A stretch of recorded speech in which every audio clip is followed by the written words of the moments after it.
it's RK here. I am going to start a new series, of which this will be the first installment. The new series is going to be called RK's Music Tips, and in this short series of approximately 5-minute long videos, I will be discussing a musical idea with you that you can incorporate in your own guitar playing. So the first thing I want to talk about is the biggest mistake guitarists make when going for the solo. You know, you've got the whole song, the singer has been belting it out, and the singer is ready to point towards you on stage right or stage left, wherever you're standing, and it's time for you to shine. It's time for you to play the solo of your life.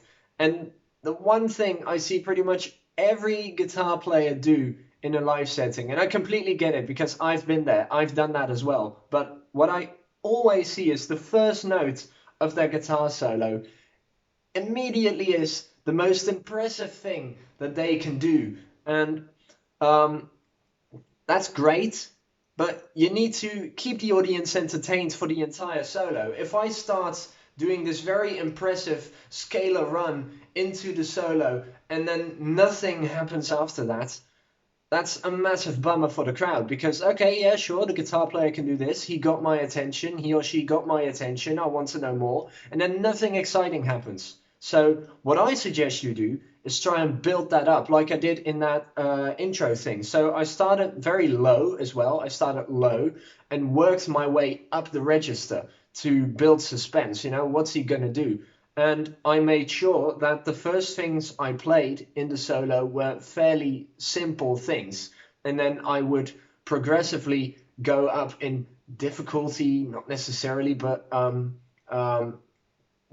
interesting things. I would go up and, you know, go towards my final trick, like Steve Lukather said one day. You know, playing a good guitar solo is like sex. You know, you don't want to climax in the first 30 seconds. You want to give it some time. You know, so instead of going like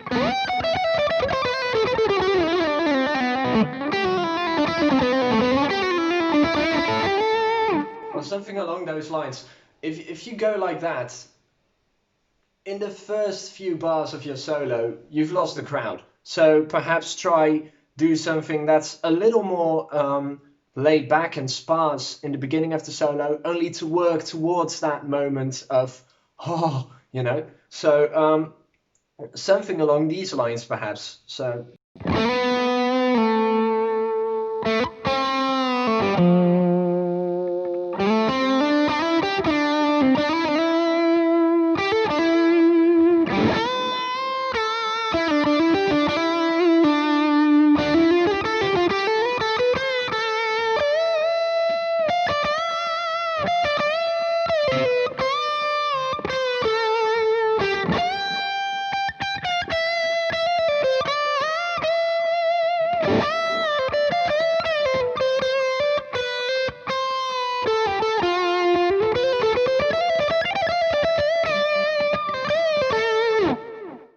Or something along those lines, you know, keep it simple in the first few bars and, you know, go crazy towards the end and climax with something like, you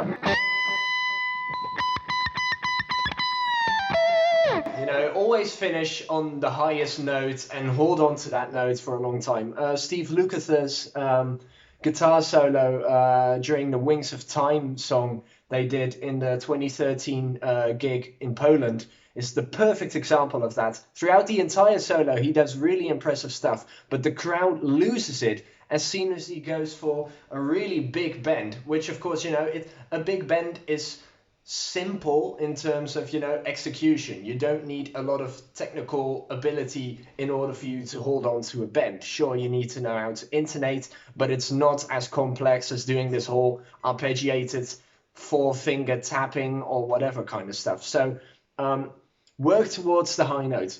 That's my tip for today. Next week, I'll be visiting you guys with a new tip, so stay on the lookout for that. And in the meantime, remember, it's all about the song.